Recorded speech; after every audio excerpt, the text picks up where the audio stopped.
With Power to Design, you can create unique user interfaces that contain options that relate specifically to your product.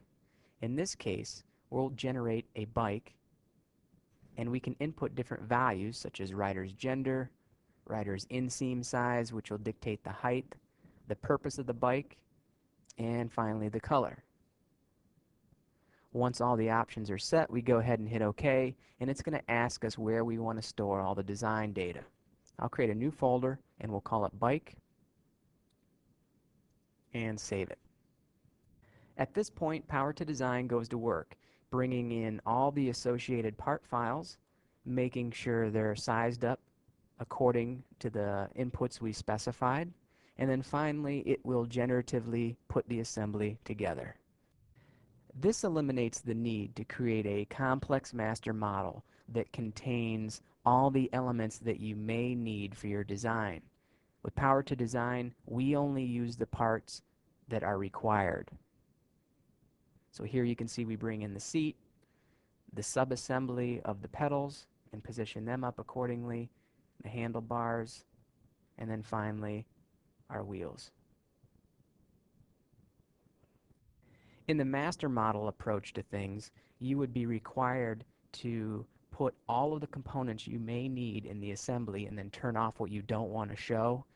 You can see in the feature tree that we generate is clean. None of the components are hidden. All the mates are generated for us. Now that we have our final assembly generated, let's go ahead to the Generate Reports option and we'll push out a drawing of our bike frame. We'll go ahead and hit OK.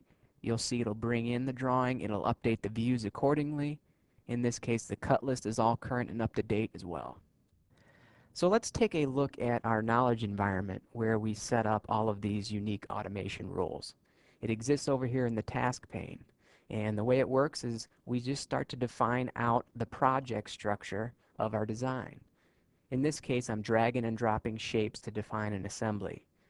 Here I can indicate the assembly contains various items, and we can further refine as we go. Maybe the first item is a part, maybe the second item is a part as well, and this third and final item to the right, perhaps that's actually a subassembly. So we can drag and drop the assembly shape accordingly. So if we take a look at the assembly structure that we have for our bike, it's laid out in a very similar fashion. At the very top, we have our bike assembly, and then underneath we have all the components that make up that assembly.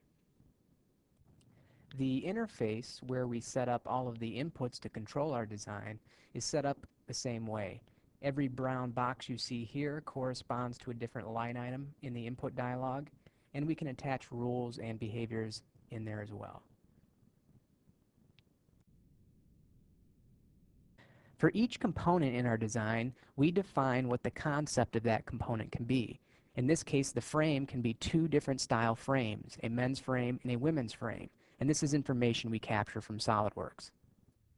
Unique to Power 2 is the ability to capture and record all the mate references and positional information that's incorporated into the design. This information can then be reused between different components and different projects. Here we have different properties that we're also going to push out to a Word document report. So let's take a look at the process you would go through to incorporate a new design element into your project.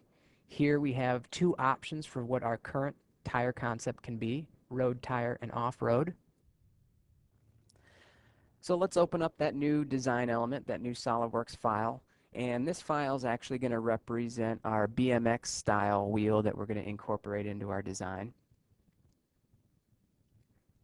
Just a standard SOLIDWORKS part. And the way this is actually set up is if we come in and control this outside diameter dimension, the geometry for the wheel updates accordingly. So what we want to do is capture this behavior and bring it into our project. The way we do that, we have two options at the top, Explorer and Generator. I'm going to go to the Generator and Import Part option. And over on the Property Manager on the left side of the screen, we have all the options to control that asset information that we're going to bring into our project. Here we can name it. Here's all the dimensions that exist in our model. If I select the dimensions, they highlight over on the right. In this case, we're only concerned with this top dimension, that outer diameter. Here we can go in and give it a name that we can refer to in Power 2 Design and an optional description as well.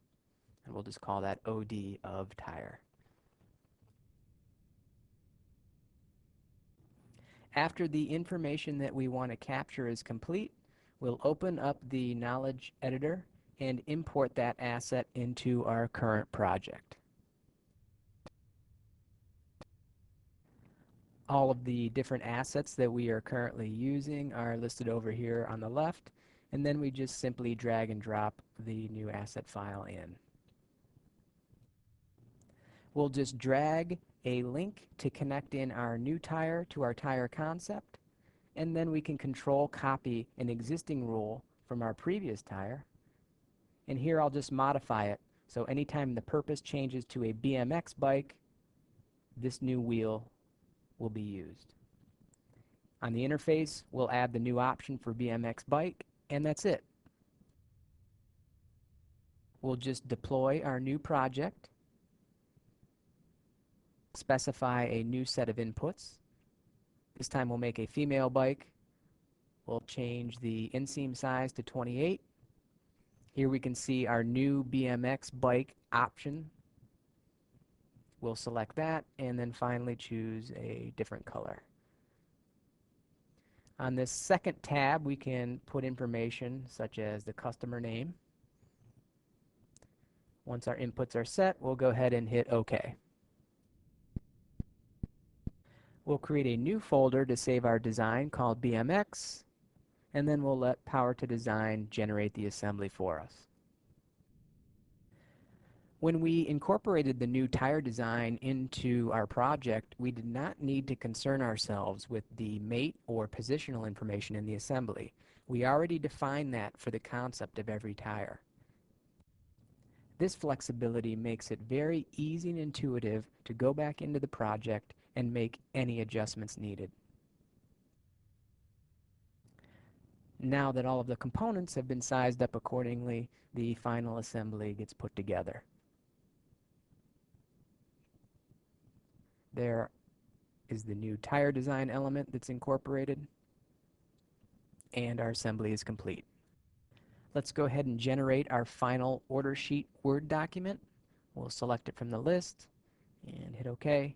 And you can see all of the different properties that we defined in our project are listed. So as you can see, Power 2 Design is unique in its ability to streamline the communication throughout the entire design process. Everything from initial concepts to drawings to faster and accurate quoting. Let Power 2 change the way you work today.